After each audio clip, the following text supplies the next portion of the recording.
the city never sleeps.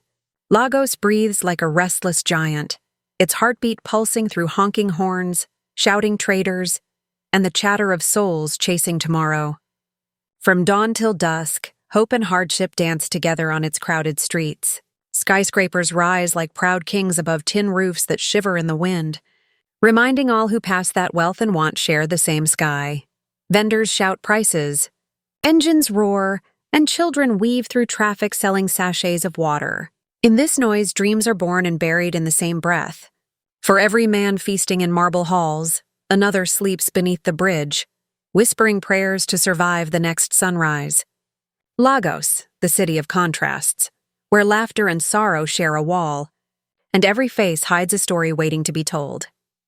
Through this living storm, a woman walks. Amara pushes a rusted wheelbarrow filled with crushed cans that glint under the merciless sun.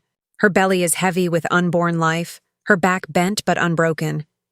Behind her, two small figures follow, Kachi, her spirited son, and Neka, his quiet younger sister. Their small hands reach into gutters, pulling out bottles slick with dirt, their bare feet slapping against the pavement, blistered but brave. "Kachi, stay close," Amara calls softly, her voice cracked but strong. "I'm coming, Mama!" he answers, grinning through sweat and dust, his spirit untouched by the hunger gnawing at their ribs. The smell of diesel fills the air. A passing car splashes muddy water onto Amara's dress, but she does not flinch. She wipes her face, lifts her chin, and keeps moving. Around her, people glance, whisper, then look away, as if poverty were a disease one could catch by kindness. She was not always this way. Once, her laughter echoed in a small house filled with music and the smell of fried plantain. Her husband, Cheek, had hands that smelled of oil and iron, a mechanic who dreamed of owning his own workshop. "One day," he would say, "our children will wear shoes to school, and you will never touch a wheelbarrow again." But the day he did not return from the workshop, those dreams died with him. A spark, an explosion, a scream, and silence. Since then, Amara's world has been one long walk through dust and memory. Her friends vanished. Her landlord's eyes turned cold. And in a city too busy to notice pain, she became invisible, a moving shadow of yesterday's joy.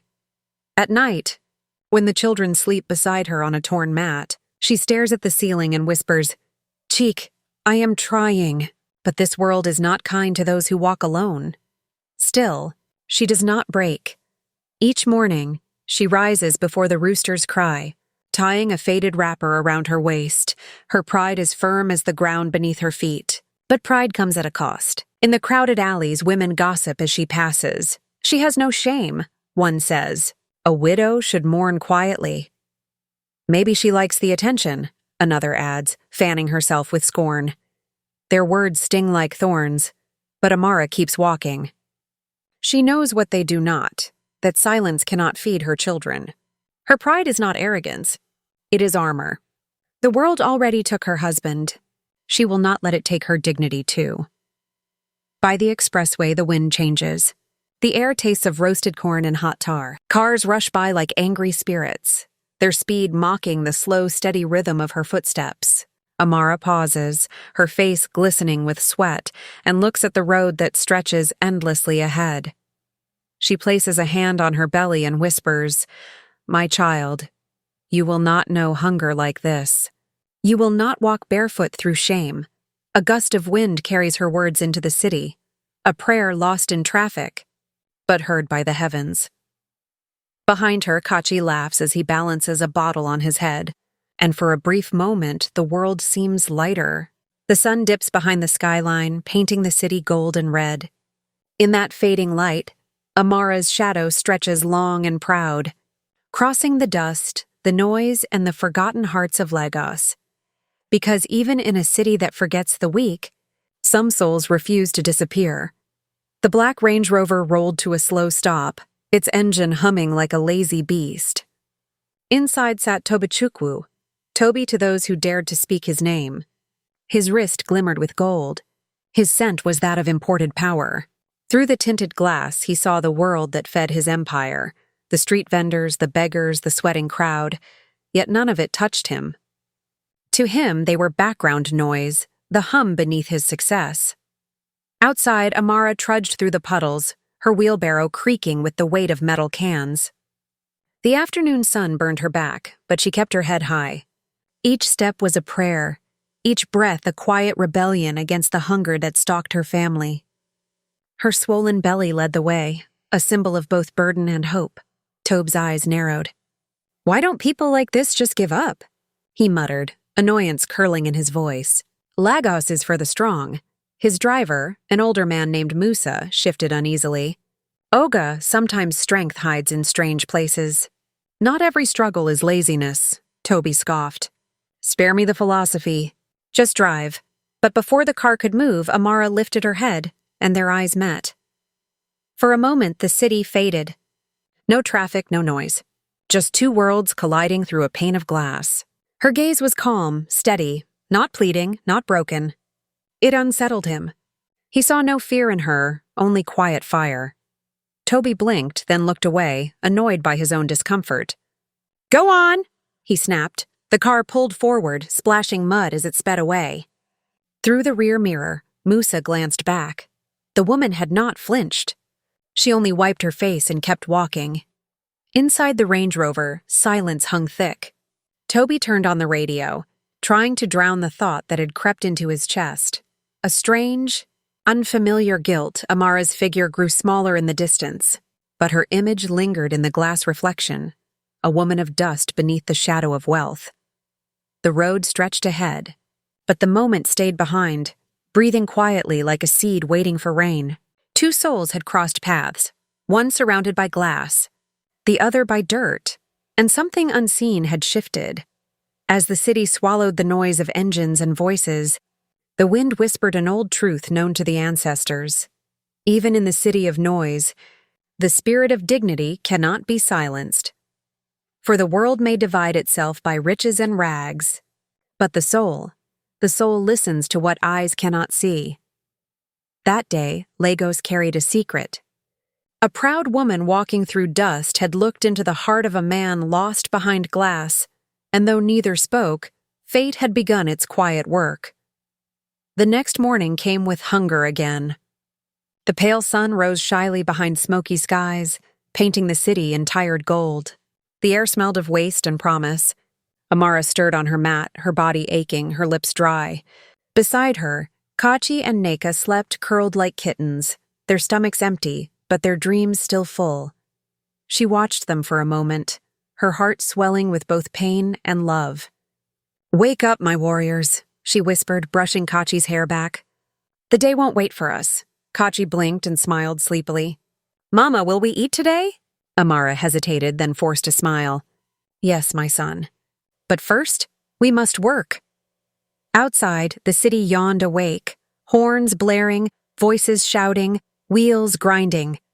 Amara lifted her wheelbarrow once more, her strength wrapped in faith. In a city where kindness was often forgotten, she carried her hope like a crown, invisible, but unshakable. And somewhere, in an office high above the noise, Toby stared out of his glass window, haunted by eyes that refused to bow. The market was alive long before the sun reached its full height. A river of voices, colors and movement flowing through the heart of the town, the smell of roasted maize mixed with the sharp scent of dried fish and the dust rising from many restless feet. Women in bright wrappers called out their prices, their words dancing like drums over the heads of the crowd. Amara moved among them quietly, her tattered wrapper tied above her swollen belly, her bare feet sinking into the red mud. With one hand, she steadied the rusted wheelbarrow, and with the other she bent to pick empty cans, their metal glinting weakly in the sun. Her movements were slow but sure, guided by need, not pride. Yet as she worked, eyes followed her. Some with pity, others with scorn. "Ah, see her," a woman selling tomatoes whispered, fanning herself with a broken cardboard. "Pregnant again, and still crawling on the ground like a lizard. Doesn't she have shame?"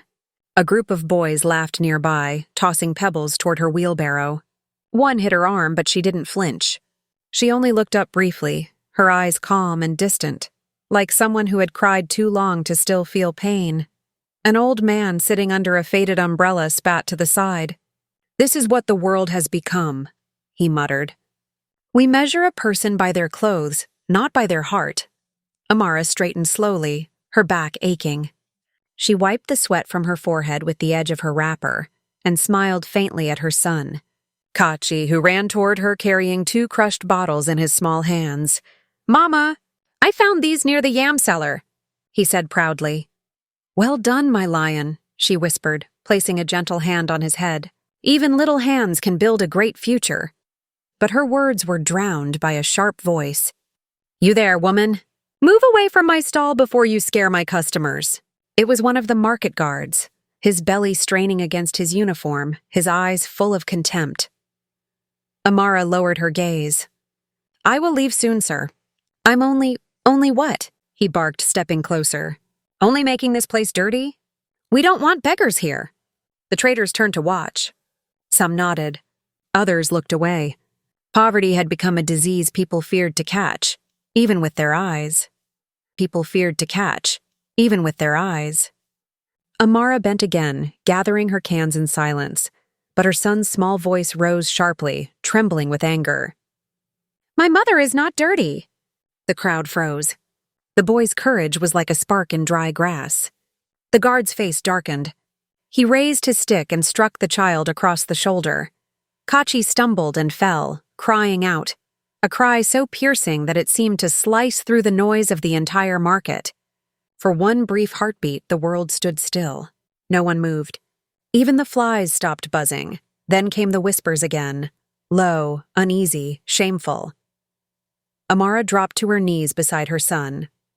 Her trembling hands touched the blood on his cheek, but her eyes stayed dry, hard like river stones. She lifted her head slowly, her voice steady despite the storm in her chest. "Do not cry, my son," she said softly. "The lion does not weep before the jackal." Her words, though calm, carried the weight of mountains. The guard stepped back, suddenly uncertain. Around them, the traders shifted uneasily, some lowering their eyes. Amara rose, her wheelbarrow beside her, her dignity unbroken. "Let us go, Kachi," she whispered. "The market has seen enough for one day." As she walked away, the whispers faded behind her, but her image remained in their minds, a woman of dust, yet with the grace of a queen. Above the chaos of the market, the wind carried her name softly, like a prayer, Amara, a reminder that even in a world blinded by wealth and laughter, pride and strength can bloom in the ashes of shame. For the first time in many years, something broke through the armor around Tobe's heart. It began like a small stone dropped into still water, a ripple he tried to ignore, but it spread, and soon it disturbed everything inside him. He sat behind his polished mahogany desk, the city lights twinkling through the tall glass windows. The video still played on his laptop, the same one he had watched too many times already. The woman, heavy with child, bending to pick cans under the burning sun. Her children trailing behind her like shadows of hunger. Click. He replayed it again. The voices in the video were cruel. Laughter, mockery, careless words that stung more with each replay. The online comments flashed like fireflies of hate. Lazy woman. Some people are born useless. If she worked harder, she wouldn't suffer. Tobe's jaw tightened. He slammed the laptop shut, the sound echoing through the room like a gunshot. Yet even in silence her face remained, the defiance in her eyes. The way she carried her suffering, not as shame, but as strength. He rose from his chair and walked to the window. The reflection that stared back at him was a stranger, a man with wealth but no peace. He tried to shake it off, but the memory clung to him like a stubborn spirit refusing to leave. His mother's voice rose faintly in his mind, like a whisper from the grave. When you close your eyes to another's pain, remember, one day the wind may carry that pain to your own doorstep. He swallowed hard, running a hand through his hair. "Why can't I forget her?" he muttered. "She's just another face, another story." But deep inside, he knew she wasn't. Her eyes had seen him, Not his money, not his power, but him. And that frightened him more than he could admit. Outside, thunder rolled over the city. The rain began to fall, tapping against the glass like impatient fingers of fate. Somewhere beyond those shining streets, the same rain would find her, the woman from the video, still fighting, still walking, and though he didn't know it yet, that night marked the beginning of his undoing, and perhaps his redemption. The morning crept in slowly, carrying with it a pale light that painted the broken bus in shades of sorrow. The night's rain had stopped, but the air still smelled of rust, wet dust, and despair. Inside the hollow shell of the abandoned vehicle, Amara's body trembled. Sweat rolled down her face as pain gripped her belly like the hands of an unseen spirit refusing to let go. Her breaths came short and sharp. Her wrapper was drenched, clinging to her trembling legs. Kachi knelt beside her, his small hands shaking as he tried to wipe her forehead with a torn piece of cloth. Neka crouched in a corner, crying softly, afraid to move. "Mama, please don't die," Kachi whispered, his voice cracking. Amara forced a weak smile through the agony. "Hush, my lion. Your mother will not die today. Not before I see your brother's face." Another contraction tore through her body, and she screamed, a sound that echoed through the empty bus yard, bouncing off rusted metal and into the sleeping city beyond. She grasped her belly, whispering between gasps, "You will come into this world strong, my child. Stronger than your mother, stronger than hunger, stronger than pain." Her words hung in the air like a prayer carried on the wind. Outside, Lagos was waking. Horns blared, generators coughed to life, and people rushed into another day of survival. No one heard the cries that rose from the forgotten corner where a woman battled for life, not against death, but against despair itself. Kachi held tighter to her hand, his eyes wide with fear and hope. "Mama, what should I do?" "Just stay," she breathed. "The gods see us. The morning sun will find us soon." The child nodded, though tears rolled down his face. He pressed her hand against his cheek, his little heart pounding like a drum of worry. The city's light slipped through the cracks of the bus, painting Amara's face with gold. It was as if the dawn itself came to witness her struggle, to remind her that even in the darkest places, life still dared to bloom. And so, as the world outside hurried past, a woman of dust and dreams fought to bring forth a miracle the city had no eyes to see. The bridge loomed through the mist of rain, its cold steel beams cutting across the gray sky. Beneath it, the world was chaos and shadow. Amara lay on the muddy ground, her body trembling with pain, blood seeping into the puddles like stories written in sorrow. Kachi and Neka clung to her, tiny hands grasping her legs, their faces streaked with rain and tears. Toby stopped in his tracks. The polished power of his life, the glass towers, the high-rise offices, the Range Rover, all fell away in an instant. Here was life in its rawest form, demanding humility. He felt the weight of her struggle press against his chest, leaving no room for arrogance, no place for pride. He stepped closer, his expensive shoes sinking into the mud. Kneeling, he tore his jacket and wrapped it around her shivering frame. "Stay with me," he said, voice breaking, unfamiliar with its own vulnerability. "Do not leave me now." Her eyes fluttered open, and for a heartbeat, the world seemed to pause. The storm above roared, but the moment was intimate, sacred, a man humbled by the courage of a mother.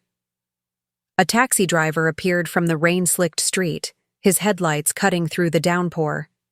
Instinct and mercy guided him. Together, they lifted Amara into the back seat, her children climbing in beside her, clutching her like talismans against the cruelty of the night.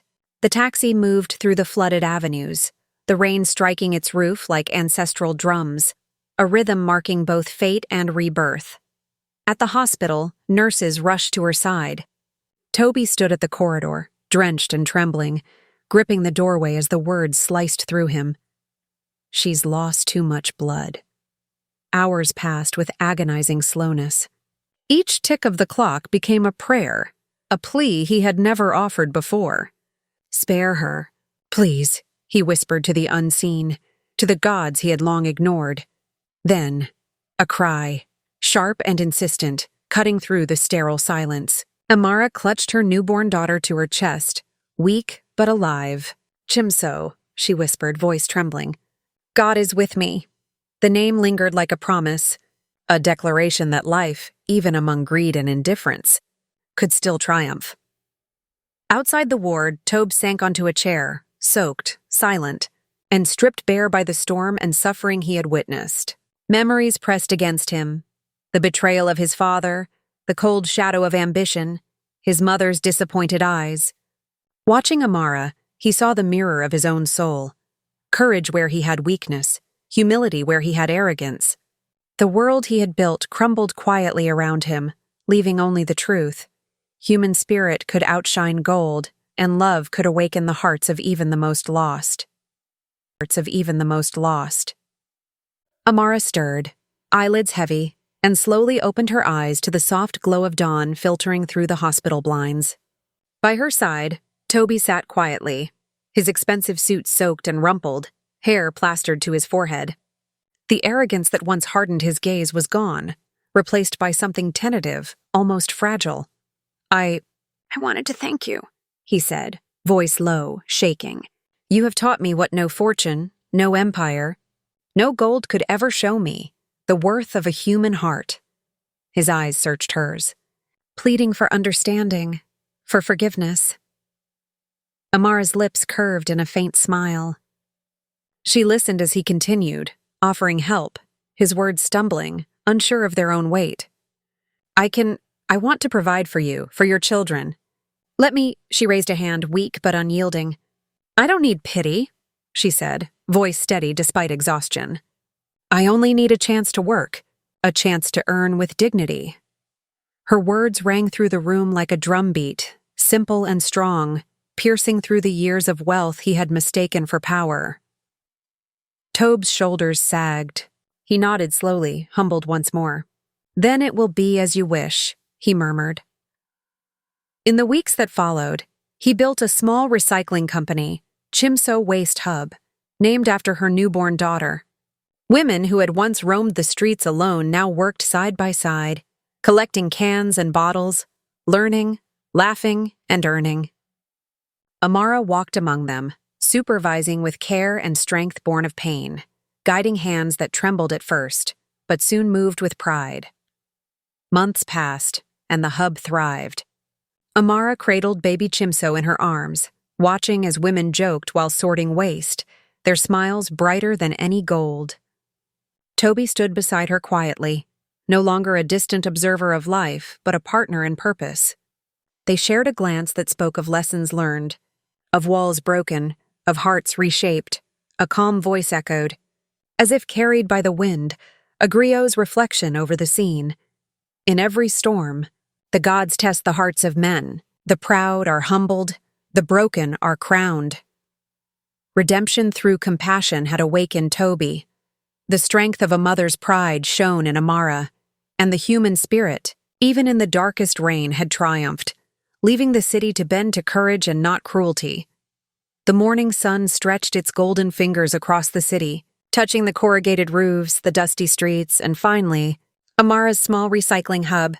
The air smelled faintly of earth and fresh paint, mingling with the sharp tang of metal and old paper. Women and men, once strangers cast aside by the city, moved with purpose, collecting, sorting, and shaping waste into tools of survival. Laughter and chatter wove through the hub, replacing the taunts that once haunted her in the marketplace. Where once the world saw only poverty, now it saw pride, resilience, and work transformed into worth. Amara moved among her workers, her eyes steady, her posture unbowed. She stopped beside a young widow, adjusting the girl's worn gloves. "Even the dust beneath our feet has value when blessed by hard work," she said softly, voice carrying the weight of both pain and triumph. Her words were met with nods and quiet smiles, small victories in a city that had once ignored them. Each woman she guided felt the power of dignity, a shield forged through struggle. At the edge of the hub, Toby watched quietly, standing behind the rows of workers. The glitter of gold and silk was gone, replaced by a simple linen shirt and humility pressed into his frame. He observed Amara giving instructions, laughing at a child's mistake, and blessing a worker who had exceeded her task. No words were needed between them. The city had once made him blind, but now he saw. Redemption was not in grand gestures, but in the peace that filled the space around her, in the lives she lifted with patient hands. Word of Amara's hub spread like the wind across the town. Elders who once whispered judgment in shadowed corners now visited, blessing the site with kola nuts and prayers. "Here is a garden where broken hands find fruit again," one murmured, eyes glistening. Young boys and girls peeked through fences, inspired to believe that even the smallest efforts could grow into something powerful. Other small hubs began to open, copying her example, creating pockets of pride and unity in forgotten corners of the city. A journalist arrived, camera in hand, capturing the sunlight on Amara's face, the sparkle of sweat and determination mingling. When asked how it began, she bent slightly to cradle Chimso on her hip and whispered, "It began the day a man stopped his car and saw me, not my poverty." Her words traveled beyond the lens, beyond the city streets, into hearts that had forgotten to hope.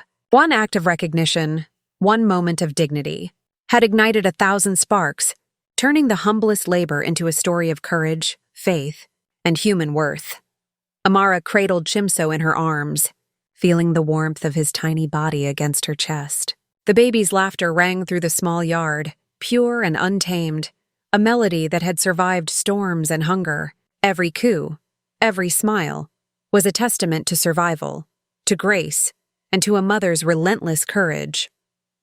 She whispered softly, "You are the proof, my child. The rain could not break us." Chimso kicked gently, tiny fists rising as if to claim the world already. In that moment he was more than a child. He was a symbol, a spark of hope born in the midst of despair. Tobe drove slowly along the same expressway where months ago his world collided with hers. The bridge loomed ahead, familiar and unchanged, while women bent over cans in the scorching sun.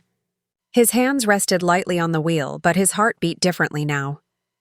This time, he stepped out not to rescue, not to command, but to serve. Offering gloves, handing out words of encouragement, he walked among them, silent, humbled, each gesture a quiet tribute to the woman who had restored his sense of humanity. Then the clouds shifted. Rain began to fall, soft and cleansing, washing over dust-streaked streets and tired faces. It was no longer a storm of despair, but a gentle renewal, rinsing the residue of greed from Tobe's heart. He tilted his face upward, letting the droplets fall freely, a baptism of gratitude, a promise that he would carry lessons learned here into every corner of his life. A voice rose, steady and wise, carrying the rhythm of African griots. In a city where hearts once turned to stone, kindness rose like morning light. The rich learned to kneel, and the poor found strength in their scars.